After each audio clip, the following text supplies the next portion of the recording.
Se dhuna po vion të rritet, shpejt e në përmasa shumë më brutale, sidomos tek nxënësit, e vërteton më së miri prania e armëve që ata bartin me vete. Policia në disa raste ka ndërmarrë aksione në dhe pranë shkollave në nivel vendi. Rezultati është tronditës. Thuajse në çdo operacion policor kapet një numër i madh i armëve, sidomos atyre të ftohta, a thuajse çdo i dyti fëmijë mban një armë me vete. Ja një shembull konkret.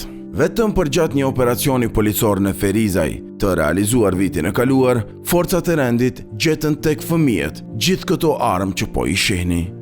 Pistolet, thika, shufra hekuri e lëndë narkotike u kapën në ose fare pranë për rreth shkollave në këtë komunë.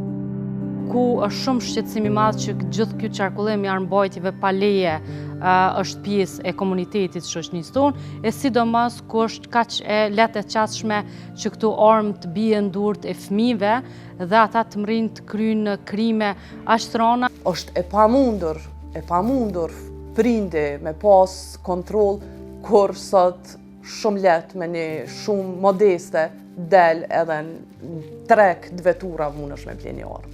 Nuk ka ndonjë kufizim që ajo i shitët një të mituri apo madhori. Gjitha raste që ai kem pas me armbajtje ose me kur kanë deklaru ku i kanë ble armët, është shumë e lehtë mu siguru një armë. Është e pothuajse e pamundshme do thotë që policia ta kontrollojë gjithë secilin.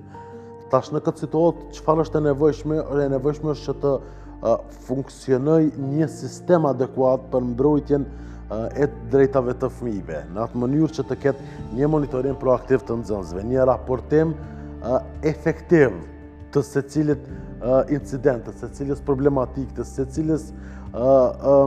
secilës sjellje devijante.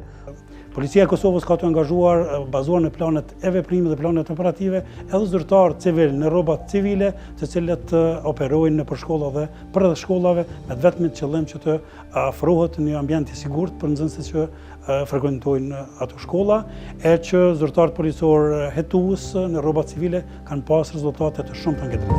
Tani, qërimi i hesapeve me armë duket se po bëhet diçka krejt e rëndomt.